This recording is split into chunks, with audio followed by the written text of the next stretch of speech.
Canada's National Post carried this headline, "Lost Without a Map." Despite a globalized society, university students can't locate the Atlantic Ocean. Professor Judith Adler at Memorial University in Newfoundland had a hunch that her students lacked basic geographical knowledge fundamental to understanding the world around them. Thus, she decided to examine her hunch by testing her students. I used to ask if they could identify France, England, or Ireland, which is the background of a lot of students here, or Spain or Portugal, which is important for this part of the world. But I've stopped asking that. Over time, Adler simplified her questions. I asked them to indicate where on the map South America is, where Africa is, and Antarctica, the Arctic, and to circle Europe. Label Australia and show where Asia is, and label the Atlantic, Pacific, and Indian Oceans, and Mediterranean Sea. And I've become much simpler in what I have asked over the years. How did her students fare? I think you can see ahead that they didn't do very well. But why is this important?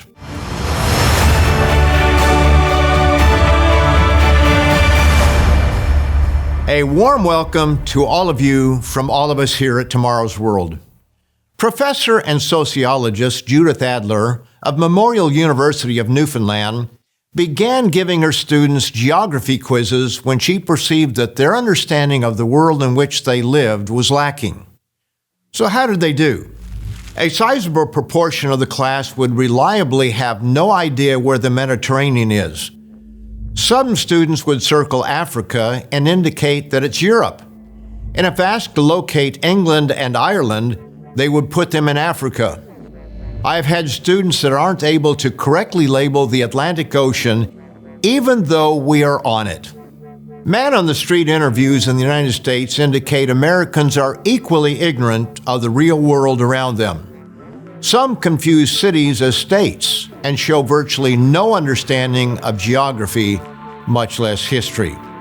We now live in the richest information age in history, but also the most poverty-stricken when it comes to understanding where we are, where we came from, and how we got here. Is there any wonder why we have so many flat earthers amongst us? But geography and history are vitally important, as brought out in this Virginia Tech comment on repeating history.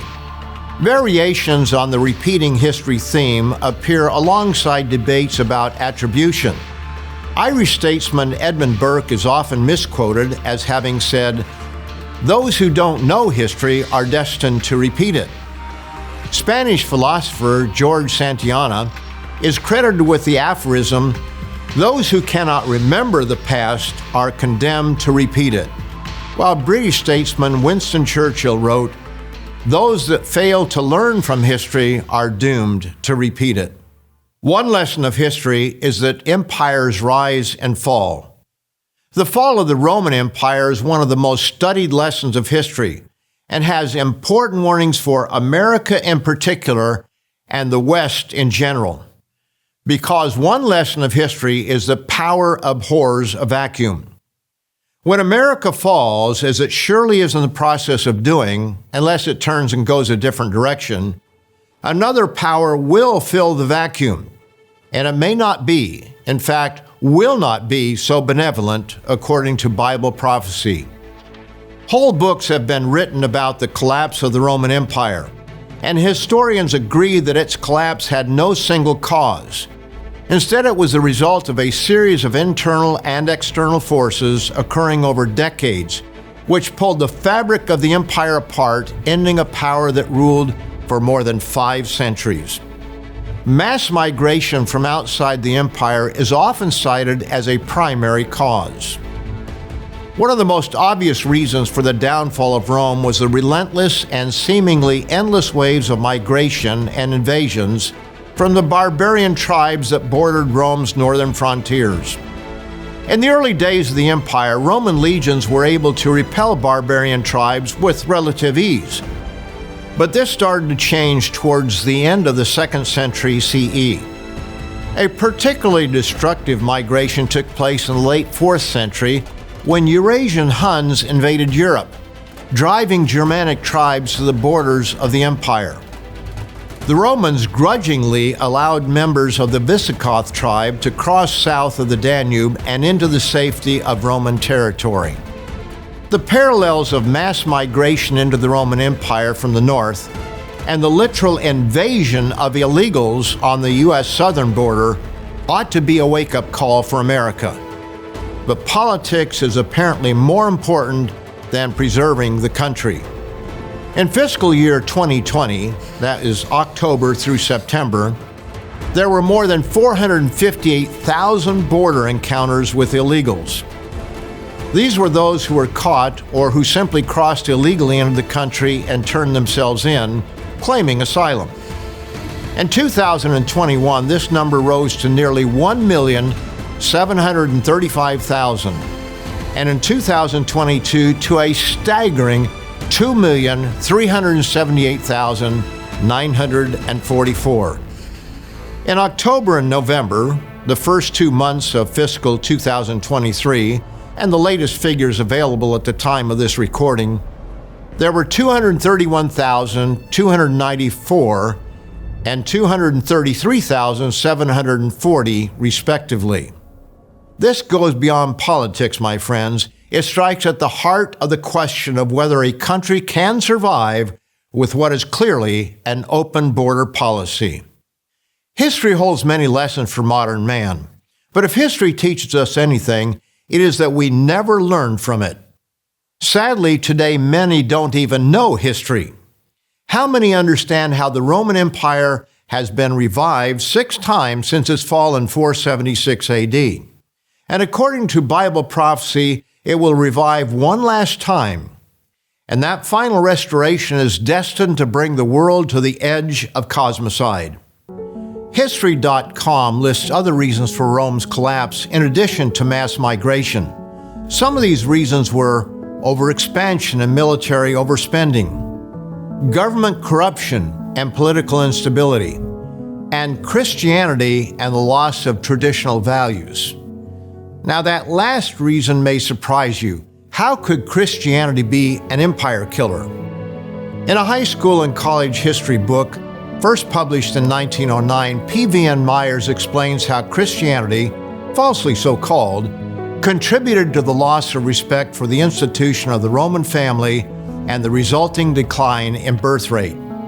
Another cause of the decline in population was a singular aversion that the better class of the Romans evinced to marriage. We meet during the period of the empire with a crowd of imperial edicts dealing with this subject. Penalties and bounties, deprivations and privileges, entreaties and expostulations are in turn resorted to by the perplexed emperors in order to discourage celibacy and to foster a pure and healthy family life. But all was in vain. The marriage state continued to be held in great disesteem, and Christianity, instead of correcting the evil, rather made matters worse. For just now the teachings of the monks were persuading vast multitudes of the superior sanctity of the solitary or the monastic life, and thereby filling the deserts of Egypt and the monasteries of all lands with men who believed they could best live the higher life by freeing themselves of all family and social cares and duties. Now, America has few men running off into the desert to live a monastic life. But far too many prime-aged men in America, Canada, the UK, and elsewhere are sitting on the sidelines instead of going to work, getting married, and raising families. Even before COVID-19, participation on the labor market by 25 to 54 aged men was a troubling concern for policymakers, and their concerns point directly to the health of the family. In 2019, during what has been described as the longest economic expansion in U.S. history, with historically low unemployment, Senator Mike Lee of Utah admitted, "I'm concerned that if more men can't find stable, steady work, the result is likely to be fewer marriages in the first instance, and more divorces in the second instance. It's also likely," he said, "that as marriage rates fall, men will feel less of a need to be breadwinners and involved with their children, which in turn would lead to more unemployment and less stable family lives. Manhattan Institute Senior Fellow Orrin Cass agrees.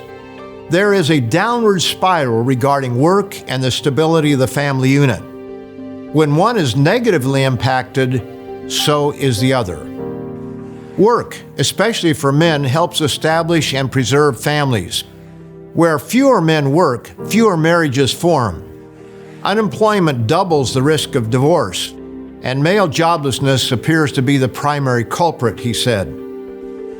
These outcomes likely result from the damage to both economic prospects and individual well-being associated with being out of work, which strain existing marriages and make men less attractive as marriage partners, according to Cass. Without regard to the specific cause, the effect of low birth rates and disrespect for the family institution brings about the same result: a nation in decline. In modern America, Canada, Europe, Russia, and elsewhere, birth rates are at historic lows, well below replacement value. And there's a connection between low birth rates and unchecked illegal immigration. Democratic Senator Chuck Schumer of New York called on Republicans Wednesday, that was November the 16th, 2022, to join in passing a pathway to citizenship for all undocumented, read illegals, in the United States, citing the fact that Americans were not reproducing. Why are Americans and others not reproducing? One obvious reason is unrestricted abortion, a major platform on which Senator Schumer's party proudly ran in the 2022 midterm elections. In the last 50 years, Americans have aborted approximately 64 million of their children. That amounts to a loss of approximately 64 million legal workers in the country. As fellow Tomorrow's World writer Wallace Smith has pointed out, the womb is unmistakably the most dangerous place for an innocent child. World Atlas lists 7 causes for the decline and fall of the Roman Empire, and then gives this summary. Do any of these problems sound familiar to us? The fall of the Western Roman Empire can teach humans many things about societal collapse and regression. Most shortcomings of a civilization in decline come from within rather than without. Incompetent leaders, government corruption, a weak economy, and social disillusion all contributed to the downfall of Rome. America's economy, and America is not alone, is a house of cards.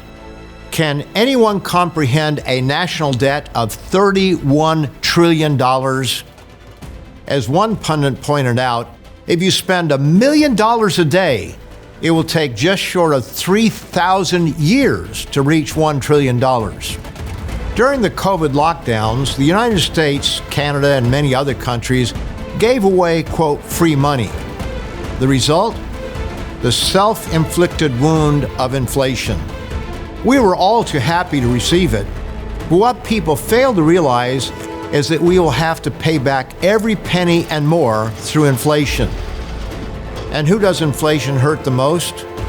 The poorest amongst us, those that governments claim they were trying to help. But too much, quote, free money is not an American problem only.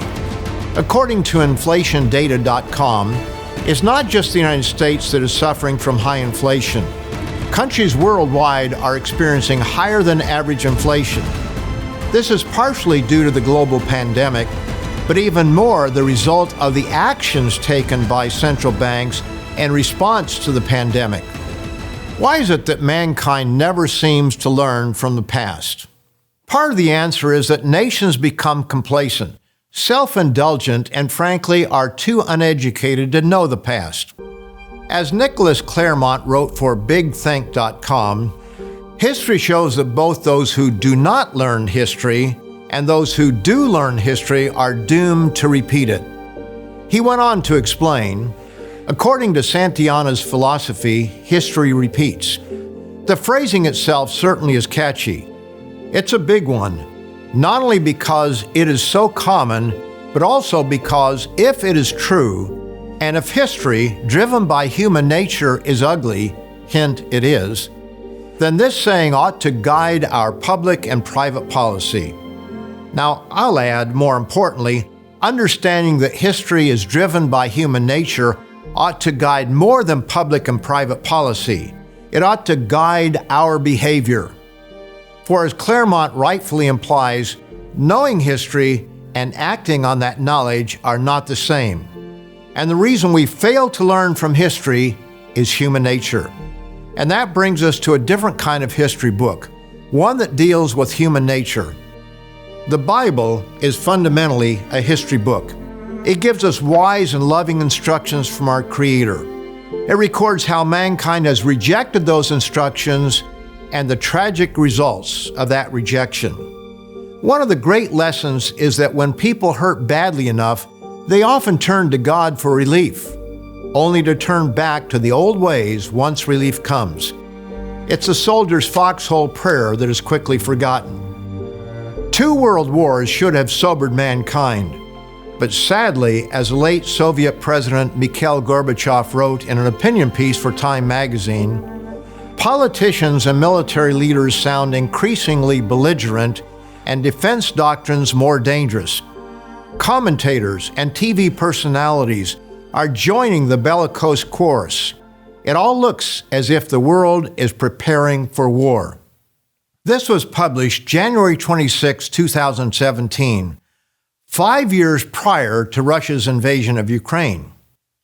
Will this generation of Americans, Britons, Canadians, Australians, and New Zealanders learn from the past? What about the French, the Belgians, the Dutch, and the Swiss? It's difficult to see how any can when some are consumed with rewriting their past, and when all possess the same rebellious nature as those who have gone before. The speed with which mankind reverts to his old ways is astounding. This is shown in the biblical golden calf incident. After God brought a slave people out of bondage by great and powerful miracles that could not be rationally explained away, the Israelites turned back into idolatry. A mere 40 days was enough time for the people to pressure Aaron, who was left in charge while Moses was gone, to make a golden calf idol and hold a licentious festival to celebrate it. In the aftermath, God commanded Moses the following: "Now therefore go, lead the people to the place of which I have spoken to you. Behold, my angel shall go before you.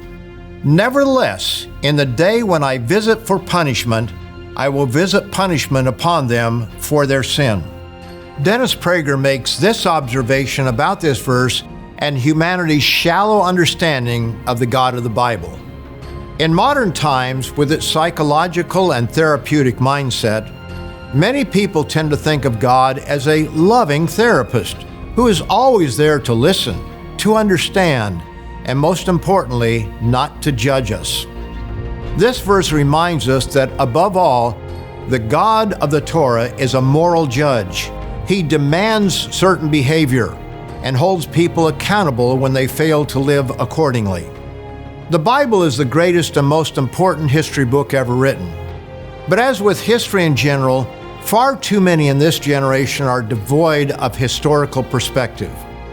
Winston Churchill sums it up in one sentence: want of foresight, unwillingness to act when action would be simple and effective, lack of clear thinking, confusion of counsel until the emergency comes, until self-preservation strikes its jarring gong. These are the features which constitute the endless repetition of history. In addition to being the most important history book of all time, the Bible does something no other book has credibly done. It gives history in advance, what many people think of as prophecy. Before the break, I said I would show you what this remarkable book says about your near future. So let's get started. Speaking of the end time, the time just ahead of us, Jesus explained, "And as it was in the days of Noah, so it will be also in the days of the Son of Man. They ate, they drank, they married wives, they were given in marriage until the day that Noah entered the ark, and the flood came and destroyed them all. Likewise, as it was also in the days of Lot, They ate, they drank, they bought, they sold, they planted, they built. But on the day that Lot went out of Sodom, it rained fire and brimstone from heaven and destroyed them all. Even so will it be in the day when the Son of Man is revealed. That's from Luke, the 17th chapter. What was it like in the days of Noah? Here's what we read of in Genesis, the 6th chapter, and verses 5 and 11. Then the Lord saw that the wickedness of man was great in the earth, and that every intent of the thoughts of his heart was only evil continually. The earth also was corrupt before God, and the earth was filled with violence. Our day has far more in common with the days of Lot than we could ever imagine, even just a few years ago. So dust off your Bible and read for yourself about the destruction of Sodom and Gomorrah and the reasons for it. The account is found in Genesis, the 19th chapter. But let's also notice how God inspired the prophet Ezekiel to write about the pride of Sodom. Look, this was the iniquity of your sister Sodom. She and her daughter had pride, fullness of food and abundance of idleness. Neither did she strengthen the hand of the poor and needy. And they were haughty and committed abomination before me. Therefore I took them away as I saw fit. The Bible shouts loud and clear in chapter after chapter that destruction is coming on our world because we have never learned from the past. Just as the Bible predicted in easy-to-understand language the rise and the fall of the Roman Empire, as well as its 7 revivals, so the Bible predicted thousands of years in advance the rise and fall of the British and American peoples. Our choices today will bring our downfall, just as sure as that of Rome. If you found this video helpful and want to learn more, be sure to order your own free copy of our study guide, The Beast of Revelation. Just click the link in the description and we'll send it to you. It's that easy. And remember to like and subscribe to our channel so you can watch more videos on different Bible topics. We here at Tomorrow's World want to help you understand this world through the pages of the Bible. Thanks for watching. See you next time.